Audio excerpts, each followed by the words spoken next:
En nombre del Padre, del Hijo y del Espíritu Santo. Amén. Hola a todos, a cada uno, a cada una. Aquí nuevamente encontrándonos en la propuesta de aproximación y presentación de la teología fundamental como apertura a la reflexión que en la diplomatura que han querido empezar y compartir pueda abrir una mirada desde la fe. Eso es fundamentalmente la teología, un mirar, pensar, profundizar, juzgar, valorar a la luz de la fe. Las tres cuestiones que recordábamos que pueden concentrar como preguntas los desafíos y los momentos de la teología fundamental son qué, por qué y cómo. Yo creo, nosotros creemos, esa es la forma fundamental con la cual expresamos nuestra fe. Creo, creemos que.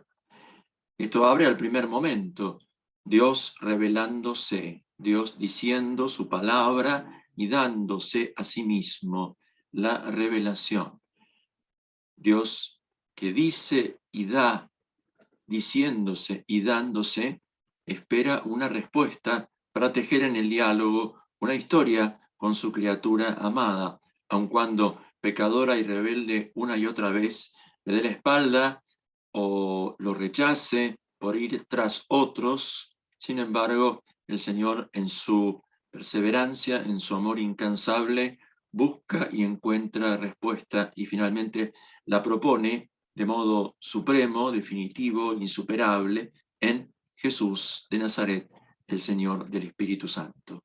Que creemos lo que Dios nos ha revelado, le creemos a Él y creemos en Él recibiendo lo que Él nos da, entregándonos en el segundo momento la fe, aceptando y confiándonos, como Él se dice, nosotros lo escuchamos, le obedecemos y nos entregamos la fe, la revelación y la fe. Primer gran momento, ¿qué? ¿A quién creemos? El segundo momento, ¿por qué? Ante la pregunta no ya interna de los creyentes, sino de los que quizá asombrados, intrigados, ¿por qué no? Provocados, cuestionados por la conducta, por la vida transformada de los creyentes, quieren tener razones, quieren encontrar fundamentos. ¿Por qué? Esta rama de la reflexión teológica que desde los tiempos bíblicos aparece con la palabra apología, que luego se despliega como una argumentación propia con razones y desarrollos lógicos e históricos, se llama la apologética, reformulada y nuevamente comprendida para nuestro tiempo como teología fundamental, antropología fundamental, cuáles somos los sujetos que hoy estamos interpelados a creer, cristología fundamental, cómo se accede a Jesús histórico, cómo se lo muestra resucitado, cómo se encuentra en él lo singular, concreto que nos abre a lo universal, y la eclesiología fundamental, de qué manera la iglesia, pequeño germen, signo visible de una humanidad renovada en el amor, se puede mostrar en continuidad con el proyecto de Jesús, con la entrega de Jesús, con el evangelio de Jesús que vive en el Espíritu. ¿Por qué?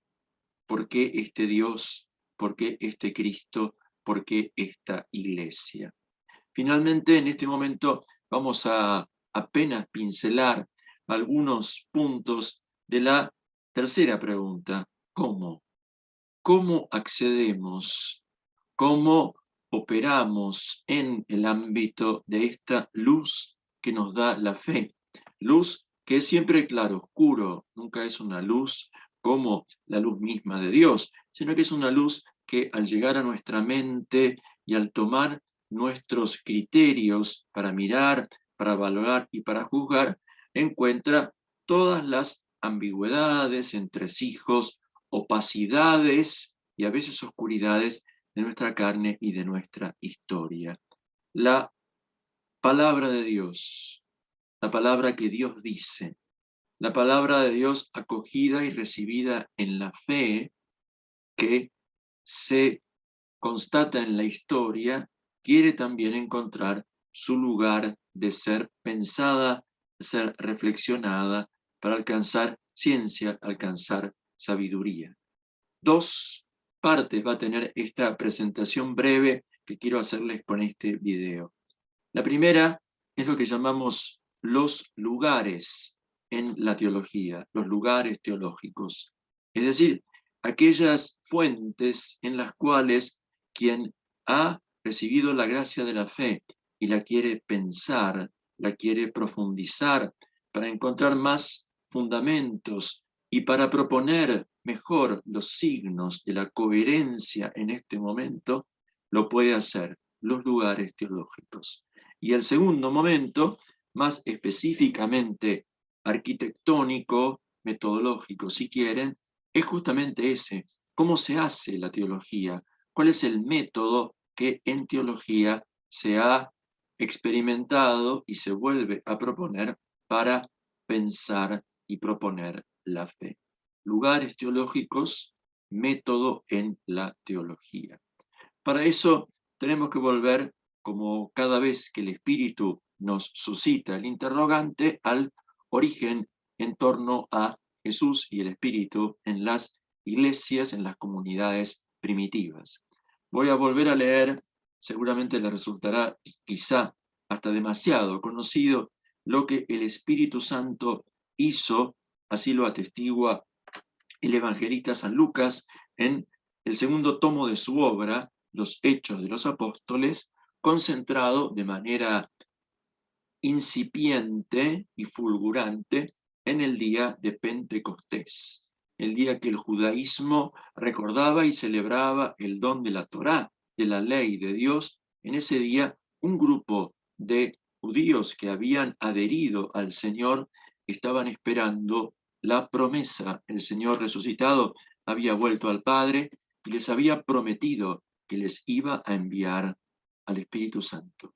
Y ese día, el día de Pentecostés, con signos que podían reconocerlo, lenguas de fuego que como símbolo descienden sobre cada uno de ellos, el ruido como de viento fuerte que llena toda la casa y que los expulsa, que los impulsa a salir para anunciar. Y todos pueden reconocer, Jerusalén está en ese momento llena de peregrinos, judíos, y aún adherentes venidos de todo el mundo que experimentan en este grupo pequeño algo único. En todos los idiomas se puede comprender el mensaje de la belleza de Dios, de la grandeza de Dios, del amor de Dios. Es como una imagen de iglesia que ha de permanecer, una comunidad que alaba y que puede hablar todas las lenguas para que cada cual en su idioma, es decir, en su cultura, pueda escuchar y reconocer la grandeza de Dios. Atraídos y preguntando, Pedro, en nombre de todos los que han recibido el Espíritu, les explica por primera vez a todos los que están allí reunidos en Jerusalén lo que ha ocurrido, la breve vida pública de Jesús, la aún más breve semana última que culminó con el proceso rechazado por los jefes de su pueblo y asesinado por los representantes del imperio invasor. Jesús no ha quedado en la muerte. Jesús no ha sido absorbido en la nada. No ha quedado prisionero del Sheol. Ha sido resucitado, ha sido levantado a la diestra de Dios y ofrece en su espíritu el arrepentimiento, la vida nueva, incluso a aquellos que fueron parte de su pasión y de su tragedia. Los que escuchan conmovidos aceptan esta palabra y entonces surge una primera comunidad con números exagerados como les suele gustar a San Lucas. Dice que ese día, estoy en Hechos de los Apóstoles, capítulo 2, versículo 41, los que recibieron su palabra, la de Pedro, se hicieron bautizar y ese día se unieron a ellos alrededor de 3000. Es un éxito numéricamente simbólico. Los que habían recibido el Espíritu eran alrededor de 120, y con la primera predicación, proclamación del Espíritu pentecostal en ese mismo día, la comunidad crece hasta 3000. ¿Qué hace el Espíritu en esta comunidad? Crea comunión. No hay que separar los versículos siguientes de lo que acabamos de leer, porque lo que Lucas nos cuenta es el efecto de haber creído en el Señor resucitado, el efecto de haber entrado en la comunión por el bautismo, que cambia la forma de vivir.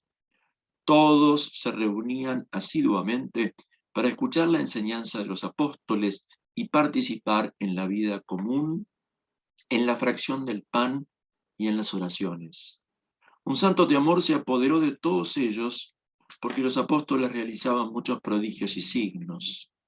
Todos los creyentes se mantenían unidos y ponían lo suyo en común, vendían sus propiedades y sus bienes y distribuían el dinero entre ellos según las necesidades de cada uno. Íntimamente unidos, frecuentaban a diario el templo, partían el pan en sus casas y comían juntos con alegría y sencillez de corazón. Alababan a Dios y eran queridos por todo el pueblo. Más allá de los tintes que pueden parecer idealistas, aquí tenemos una nueva forma de vivir, aún vinculada con el judaísmo del templo, donde subían a orar y compartían la fe de todo Israel, pero ya encontrando elementos propios. En las casas partían el pan, Eucaristía, lo que el Señor había hecho con ellos y por ellos, ahora ellos en su memoria lo hacen presente. Y luego la comunión, ponen en común, comparten no solo las oraciones y la Eucaristía, comparten los bienes para que no haya necesitados entre ellos que carezcan de lo necesario para vivir. Escuchan la enseñanza de los apóstoles, que es lo que ellos a su vez habían aprendido de Jesús, y así se van haciendo poco a poco cristianos.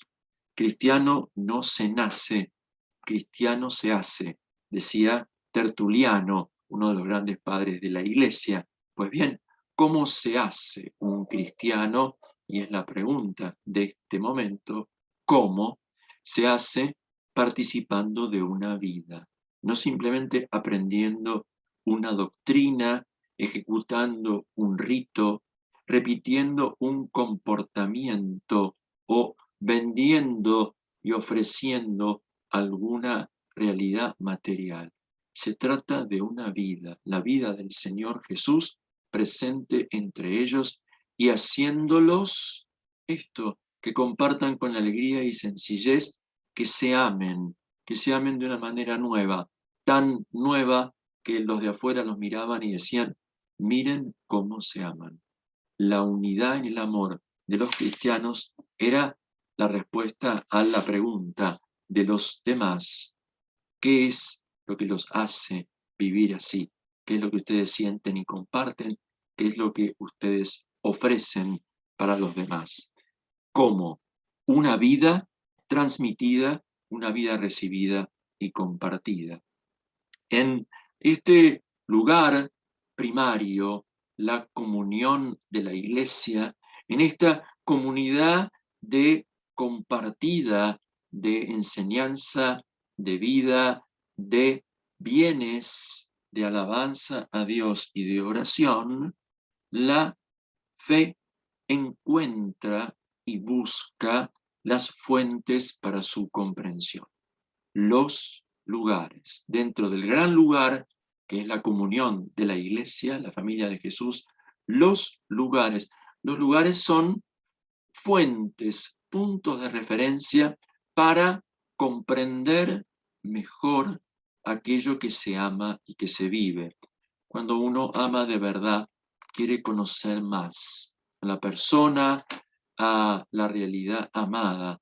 El que ama quiere conocer para amar más, porque el amor pide una profundidad. El amor no solo quiere presencia y obra, también quiere intimidad y crecimiento en el conocimiento del misterio personal del otro, que al mismo tiempo revela el misterio personal nuestro.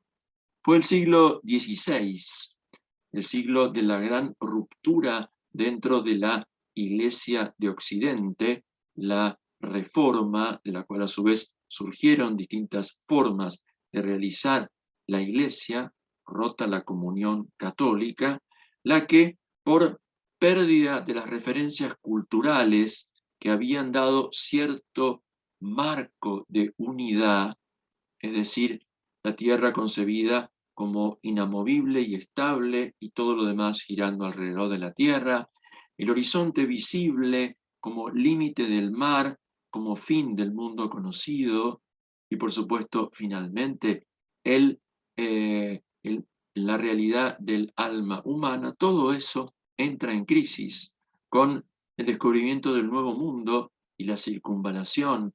Lo que aparecía como horizonte ya no lo es. Hay algo del otro lado, hay más tierras y mundos y ya lo conocemos todo. La Tierra ya no es el centro, giramos alrededor del Sol. Al perder las referencias geográficas y culturales, también se pierden y se cuestionan las referencias políticas y religiosas. Ya no hay más un emperador, comienza a haber reyes, reinas, soberanías territoriales que entran en conflicto entre sí. Ya no hay más una autoridad espiritual reconocida, el Papa de Roma. Ahora cabezas de iglesias nacionales comienzan a tener una autoridad más limitada, pero más cercana. Entonces, ¿dónde y cómo poder sostener en medio de tanta crisis la certeza de pertenecerle a Dios, de estar en la verdad, de vivir un amor verdadero?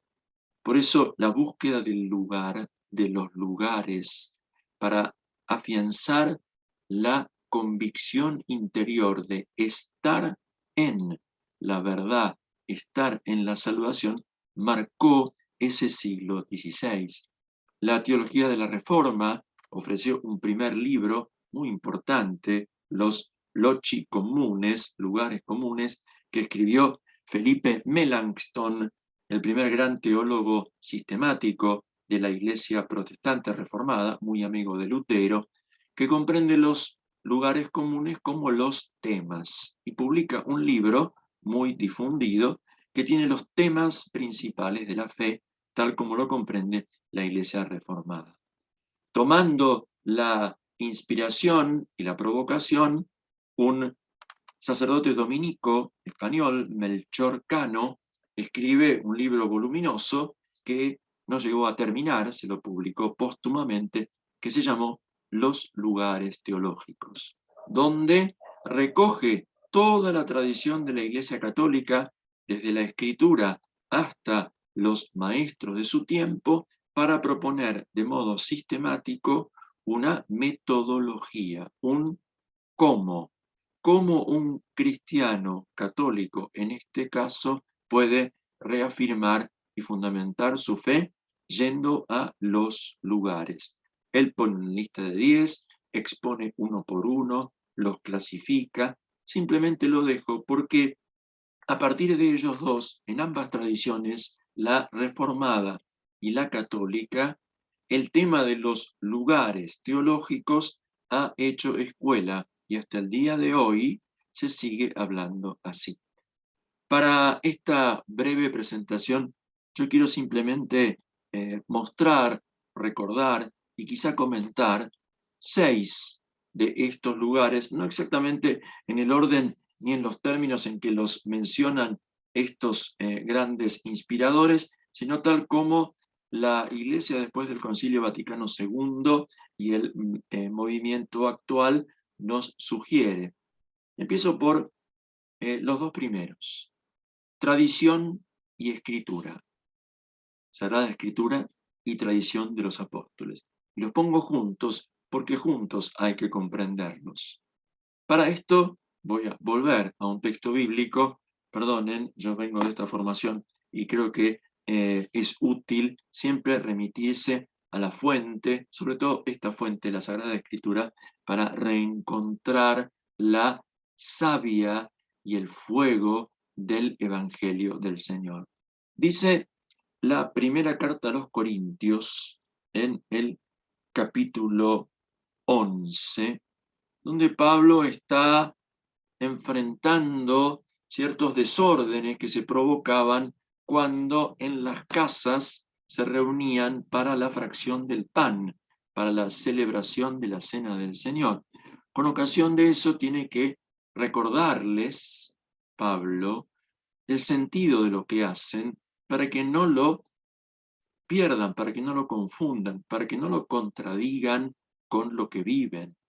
Los ricos que tenían tiempo libre empezaban a comer grandes banquetes y por supuesto los pobres que estaban invitados a participar llegaban más tarde porque habían trabajado todo el día. Entonces cuando llegaban ya no podían participar de lo mismo. Lo que tenía que ser un lugar de comunión aún no estaba suficientemente separada la Eucaristía de la comida, la principal comida del día, que era por la tarde, se convertía en un lugar de menosprecio, en un lugar de separación. Los que pueden y tienen, los que no pueden y no tienen.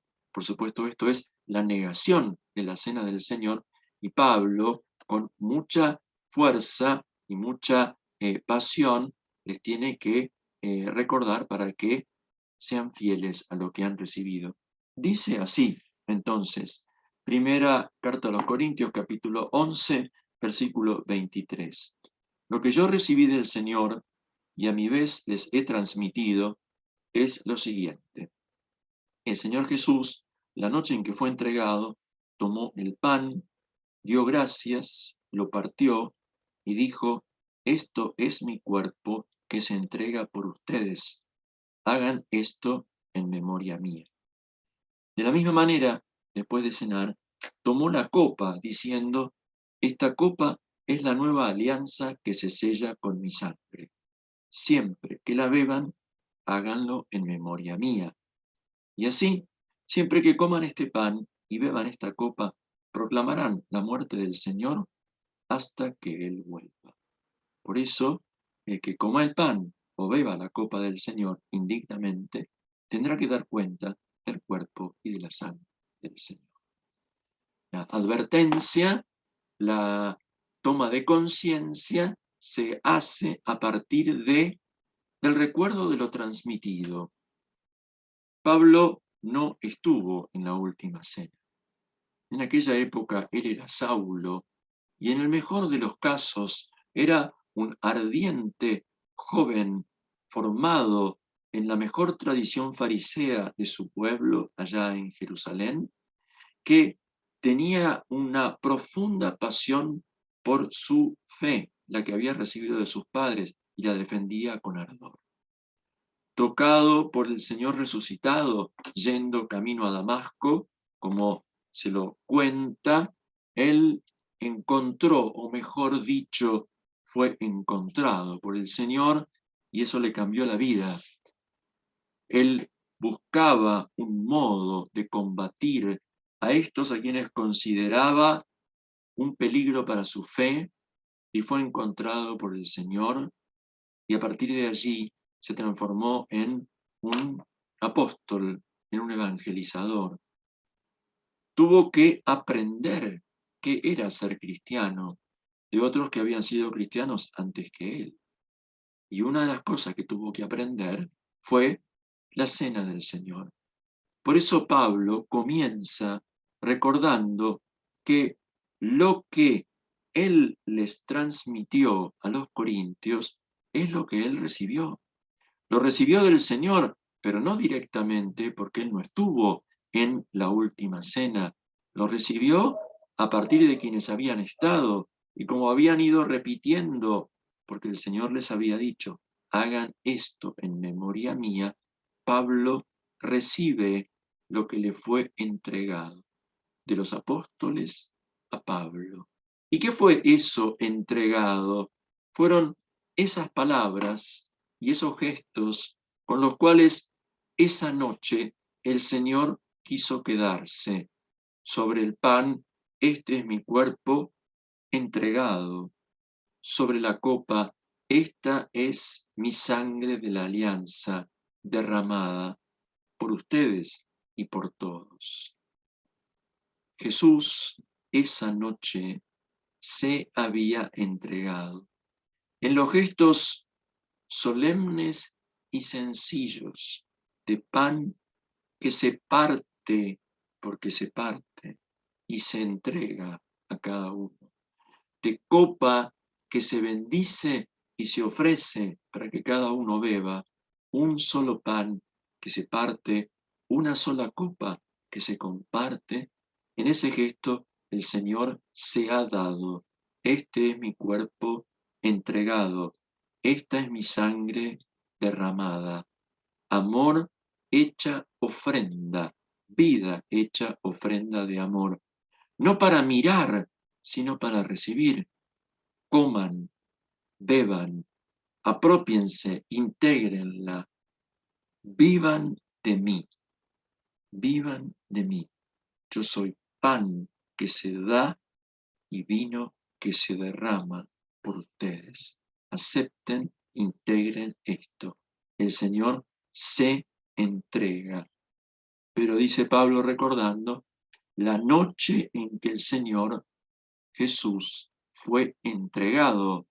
Claro, lo entregó Judas, uno de los 12, lo entregó al sumo sacerdote, que a su vez lo entregó a Pilato, que a su vez lo entregó a los soldados para que fuera crucificado. La entrega, que es traición, es también tradición. A Jesús lo entregan. Jesús se entrega y queda en los gestos de la vida compartida para que lo hagan esto en memoria mía. ¿Cuánto habrán entendido en ese momento los apóstoles? No lo sabemos, pero cuando resucitado, Él los invitó a repetir el gesto, entonces ellos lo que recibieron lo hicieron y lo entregaron a Pablo. Pablo lo recibe y lo entrega a los corintios. Lo que yo recibí es lo que también les transmití. Así como lo hará con el querigma, con el núcleo del Evangelio, en el capítulo 15, lo hace ahora, y lo recordamos, con la Cena del Señor en el capítulo 11.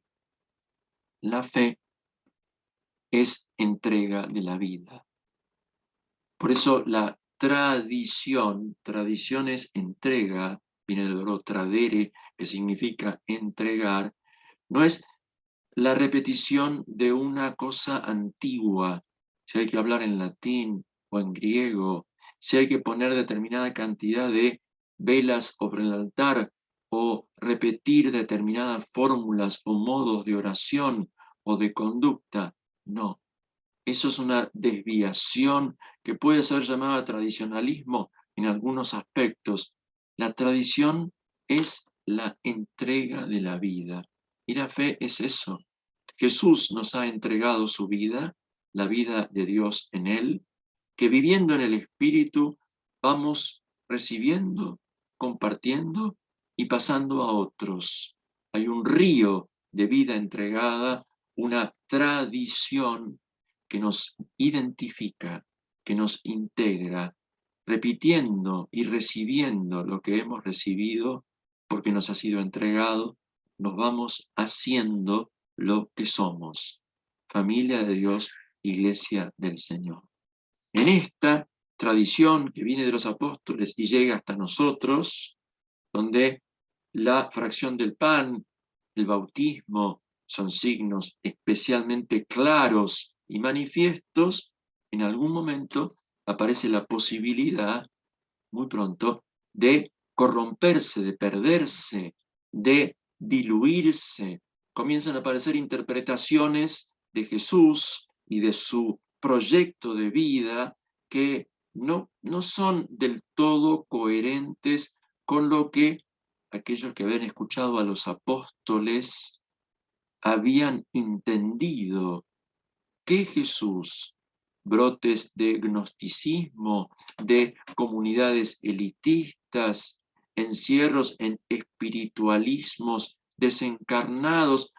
No perdamos la memoria del Señor. Y entonces surge la necesidad de conservar para no perder la identidad, la memoria del origen. Y allí brota la escritura. La escritura surge dentro del río de la tradición para mantener la fidelidad. ¿Qué había dicho Jesús? ¿Qué había hecho?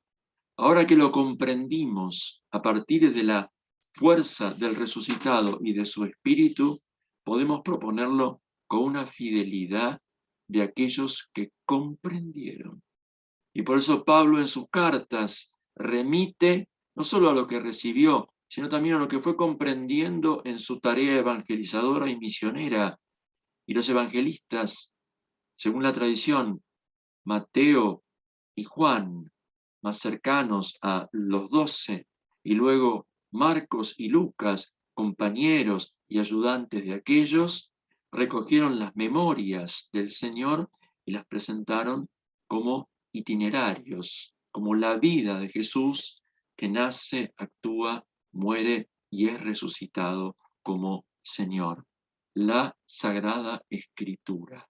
No solo las cartas, los evangelios y el Apocalipsis del Nuevo Testamento, porque serían incomprensibles sin la historia previa, sin el Israel de Dios, sin el judaísmo que hizo en esta historia a María, a José, a Jesús, a los apóstoles y a los primeros cristianos. Por eso se asumen las escrituras de Israel como anuncio, prefiguración, como huellas que conducen al esperado Salvador de todos, no solo de Israel, sino de todos los que creyendo en su nombre participarán de la bendición de Abraham. Y entonces las escrituras de Israel y los testimonios de los apóstoles se unen poco a poco en nuestra Biblia, en nuestra Sagrada Escritura. Un libro en dos testamentos, en dos alianzas que mutuamente se implican y se explican y que nos muestran la coherencia del proyecto de Dios, que siempre es el mismo y siempre ha querido lo mismo, y el drama que en esta historia ha significado su proyecto para nosotros. La tradición y la escritura. La vida que crece cuando se comparte el escrito que fija y asegura la fidelidad al origen. Escritura y tradición. Tradición y escritura, los dos principales lugares teológicos. Lugares donde ir y como fuentes encontrar allí la palabra de Dios que ha resonado y ha sido recibida, celebrada y ofrecida en la fe. Los otros dos lugares teológicos que quiero proponerles en sintonía son el sentido de la fe, sensus fidei, sentido de la fe en latín, o sensus fidelium, sentido de los fieles, según si se considera la fe como algo tenido en común, o los fieles como cada uno, el sentido de la fe y el magisterio de la Iglesia. Los pastores que con la autoridad recibida de Jesús enseñan. En primer lugar, el sentido de la fe. ¿Por qué en primer lugar el sentido de la fe? Porque la palabra de Dios es recibida, creída y transmitida por todo el pueblo de Dios. Y el pueblo de Dios tiene, por don y gracia del Espíritu Santo, el sentido. Sentido no es simplemente la inteligencia que pone palabras precisas y desarrolla argumentos profundos y claros. Sentido tiene que ver con un sentir, con una dimensión afectiva, amorosa, íntima, que incluye el cuerpo, que incluye la sensibilidad, el sentido, tiene que ver con los sentidos. Las cosas de Dios, el pueblo de Dios las siente y sin caer en ninguna idolatría, toma gracia tocando el manto de una imagen. Pide gracia besando una imagen de alguien que en el nombre del Señor le acerca su ternura, su compasión, mirando quizá la mirada de una imagen de la Virgen, siente la ternura materna de la Madre de Jesús que cobija en su manto desde su mirada a quien se acerca con dolor o con alegría a dejarse mirar. El sentido de la fe, la sensibilidad que el pueblo, sobre todo el pueblo sencillo, que muchas veces no puede explicar lo que cree, lo sabe porque lo saborea, porque lo gusta, porque le da en medio de la adversidad, de la tenacidad, de la lucha de cada día, la certeza de saber que un Dios providente lo tiene en sus manos y que sin que se pueda explicar cómo, recoge cada gesto de amor.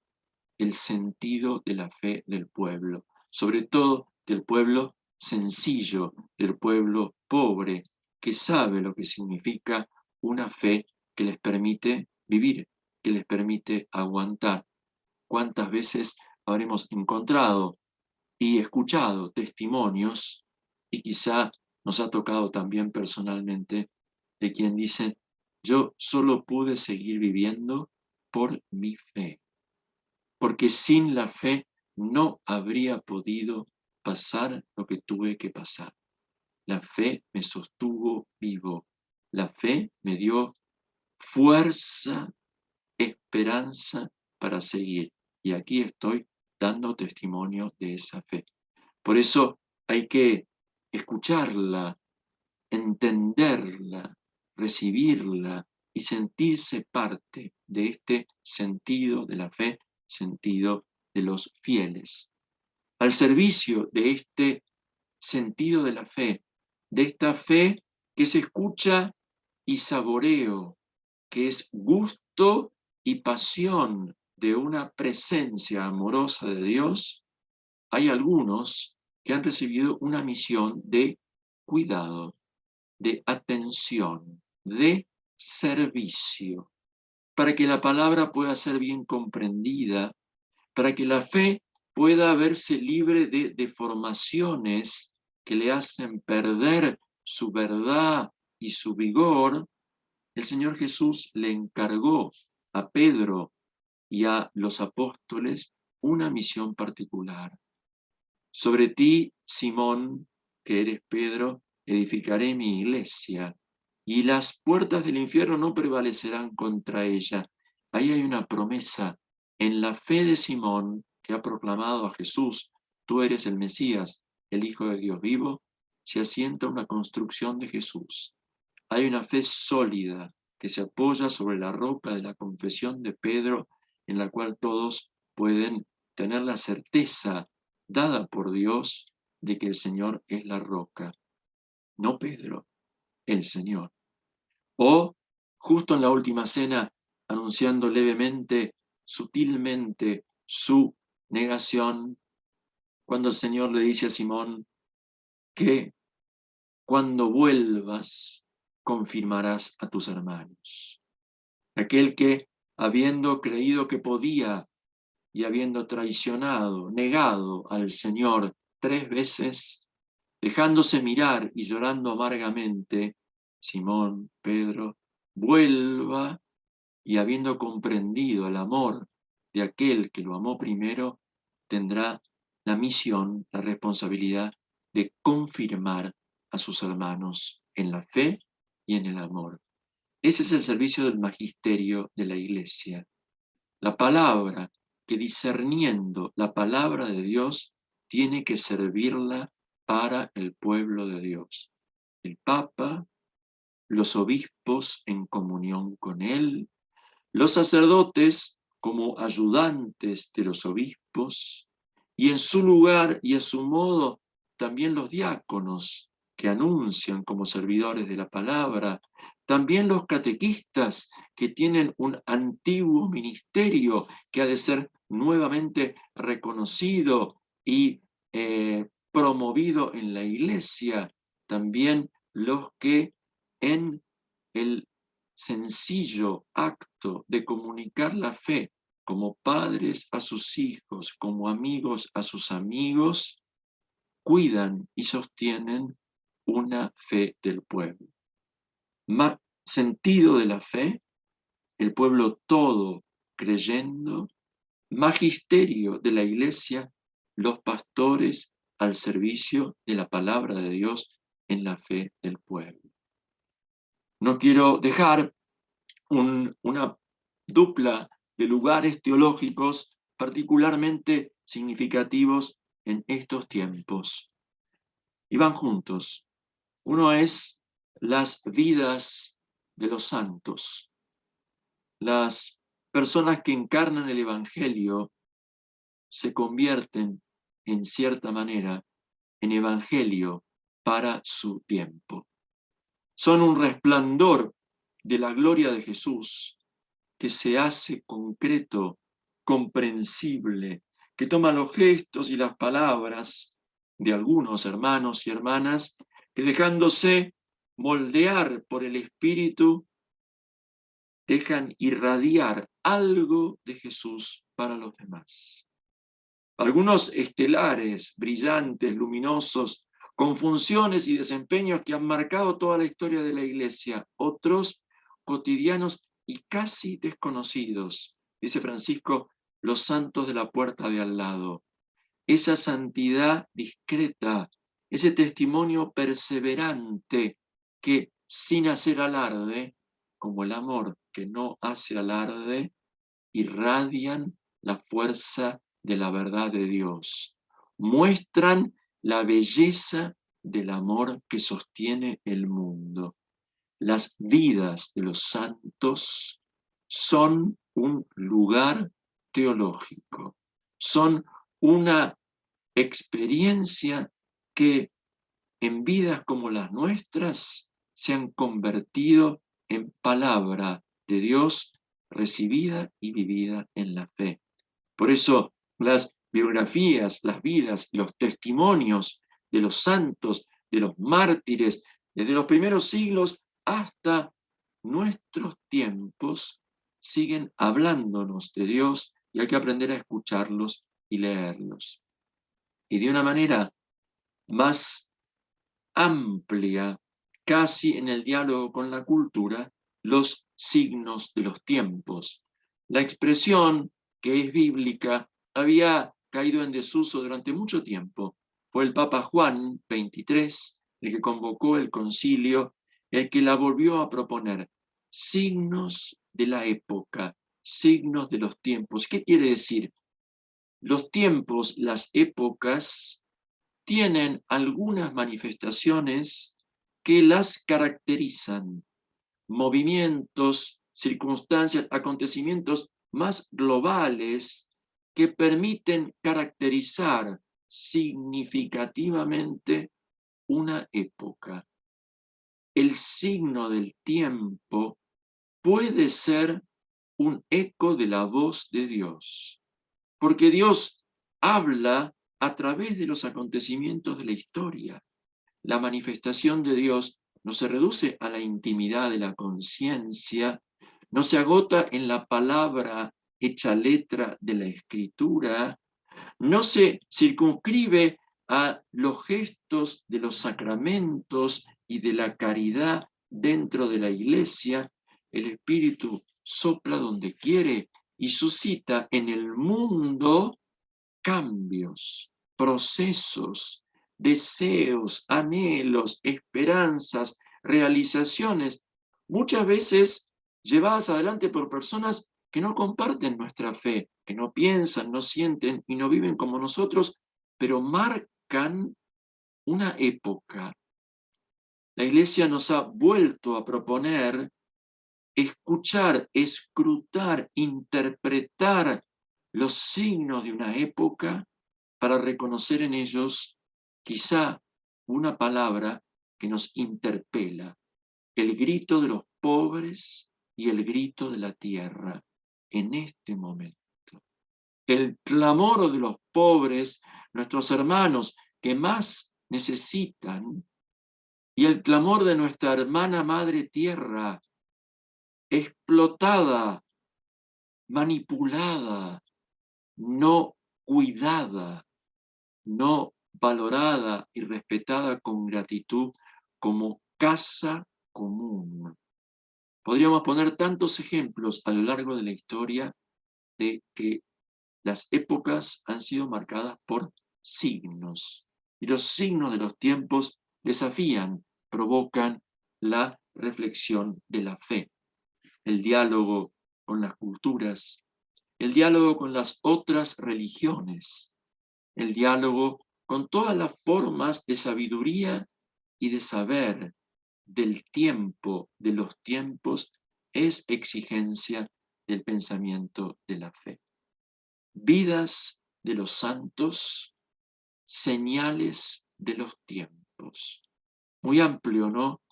¿Quién puede ir a todos estos lugares y escuchar todas estas voces? ¿Quién puede pretender solo desde su pobreza y humildad abierta a Dios comprender todo esto, pensarlo y proponerlo? Nadie. Por eso la teología se hace en comunión, se hace en comunidad. Hay quien tiene más sensibilidad, quien tiene más atención a leer y comprender textos antiguos para mostrar su vigencia actual. Hay quien tiene más empatía con corrientes de pensamiento y de cultura contemporáneos para recibir de artistas que a veces ni se dan cuenta, que dejan irradiar una belleza que viene de otro lugar. Hay quienes pueden comprender las búsquedas de los científicos, hay quienes pueden estar ayudando a que quien sufre no se sienta solo.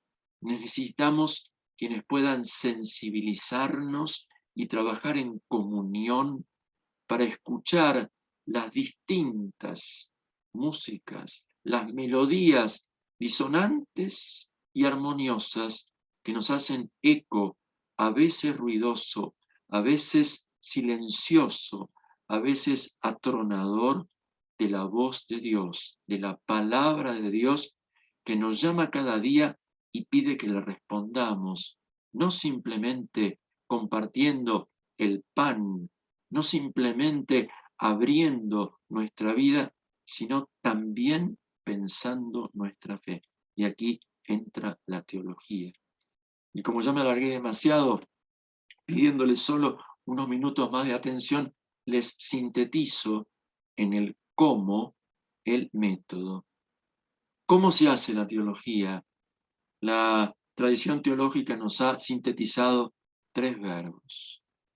Teología tiene que escuchar, pensar y actuar la fe. Escuchar. La fe viene de la escucha. Auditus fidei, la escucha de la fe.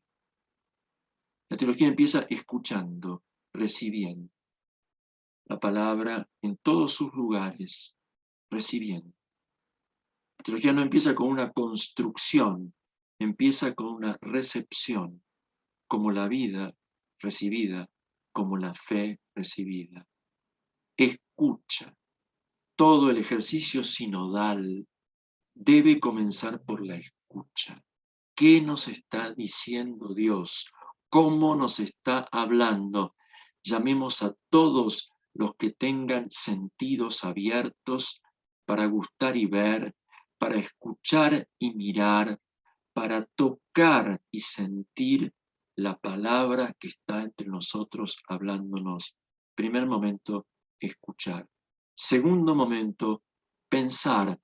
Intellectus fidei, inteligencia de la fe. ¿Qué quiere decir lo que escucho? ¿Qué significa este movimiento, este texto, este gesto, esta novedad, ¿qué significa?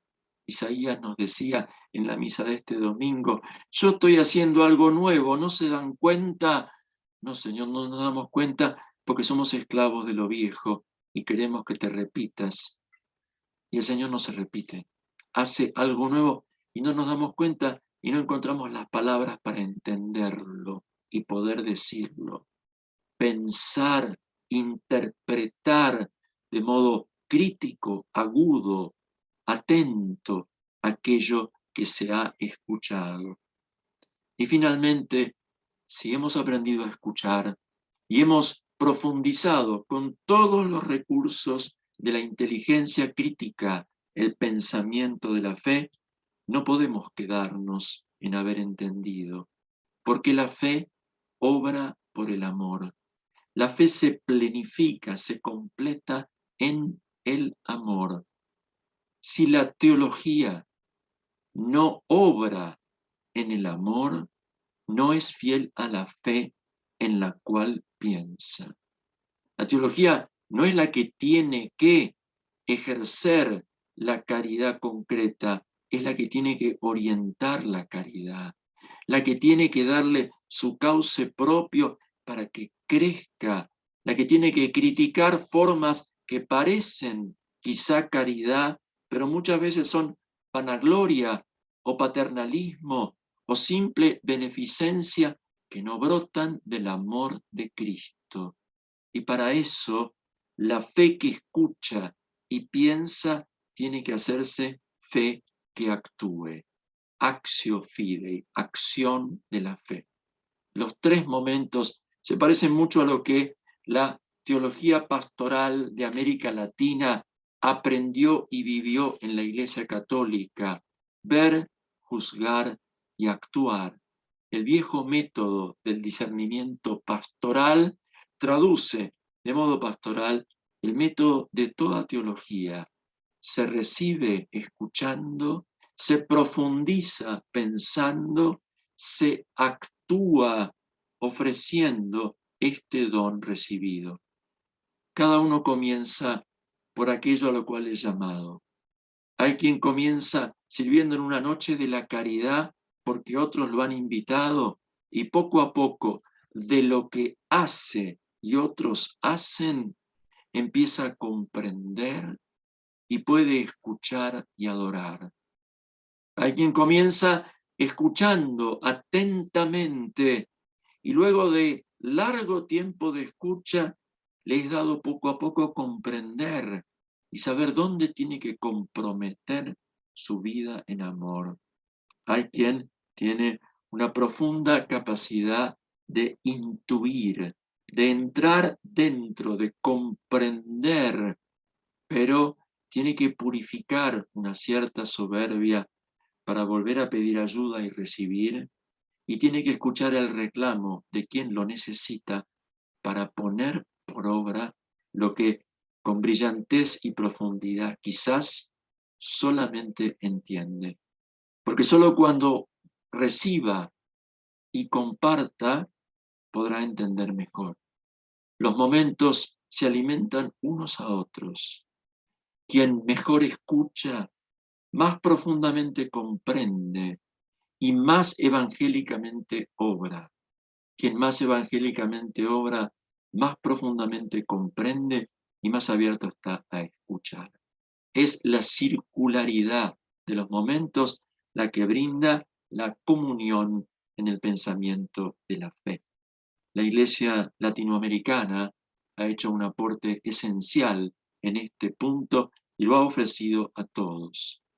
Los pobres son un lugar particular donde la vivencia de la fe permite escuchar una palabra de un modo distinto, comprenderla, sentirla y vivirla de un modo propio y ofrecerla a otros desde una originalidad. Los pobres como lugar teológico, el pobre como espacio donde Dios dice y se dice con una palabra original, la fe de los pobres como un ofrecimiento a todos y para todos de un amor, una inteligencia, una escucha más profundamente evangélicas. Gracias por la atención a esto que se ha hecho largo. Habrá algún apunte como para completar y decir esto bien. Que el Señor, que así ha acompañado a la Iglesia para que pueda responder cómo, nos ayude para que unos a otros, ayudándonos y yendo a los lugares donde su palabra escuchada y vivida hace resonar un eco para nosotros, podamos también nosotros hoy, porque a eso somos llamados, escuchar, pensar y vivir nuestra fe. Muchas gracias.